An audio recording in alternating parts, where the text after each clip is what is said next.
So today I'm talking about how to deadlift your first 600 pounds. This is a goal that a lot of people have. It's starting to become more commonplace to see in powerlifting, but it still eludes a lot of people. If you're wondering what I know about it, as far as my track record so far, I've coached 38 people over a 500 pound deadlift, 14 people over a 600 pound deadlift, including myself, and currently 5 over a 700 pound deadlift. And in that time, I've seen a lot of the same mistakes over and over again. My last video was on how to squat your first 500 pounds.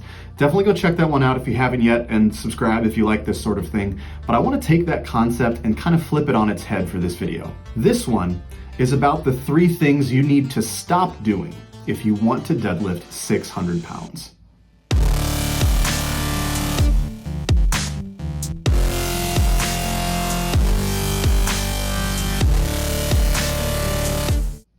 Getting right into it, the first thing that I see people doing that's holding them back is simply doing too much. For a lot of other exercises, it's way more common to see people doing way too little, like for example, bench pressing or squatting 1 time a week and expecting that to be sufficient.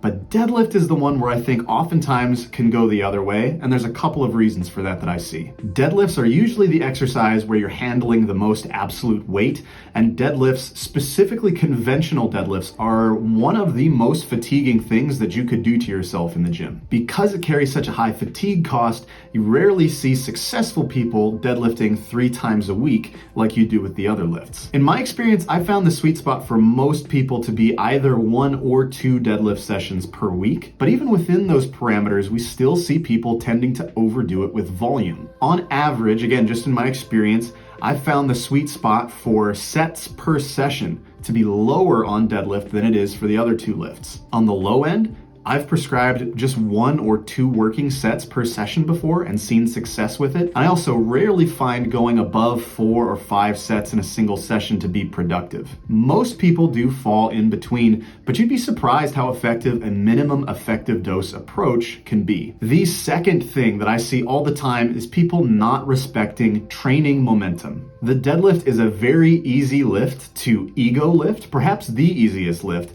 And I think that's because there's not that inherent fear of failure or need for a spotter that you see with bench press or squat. As a result, I often see people that pull heavy every time they pull and then wonder why they can't perform to the same level every week. Again, the deadlift being the most fatiguing of the 3. You might find that you need to start at a lower percentage or RPE in whatever progression scheme or program that you're running, and even average a lower intensity across, say, the length of 1 block than you do for squatting. Deadlift can be fickle, and at least just in my experience, it's better to start off lighter, stack sessions that feel good, build momentum, and reap the rewards later now that you haven't overcooked yourself too early. And the last huge mistake I see people making in their training that is holding back their deadlift is not training the hinge. The deadlift itself, both variations of it, are hinge dominant movement patterns, and not training the hinge in isolation can sometimes be shooting your deadlift in the foot. Here I'm talking to sumo pullers especially,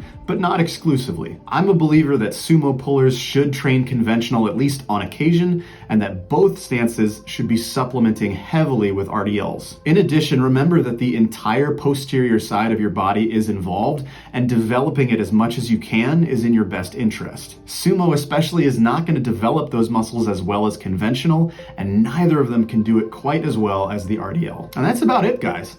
Let me know if you have any questions down below, and don't forget me when you make it big and pull 1,000 pounds. See you next time.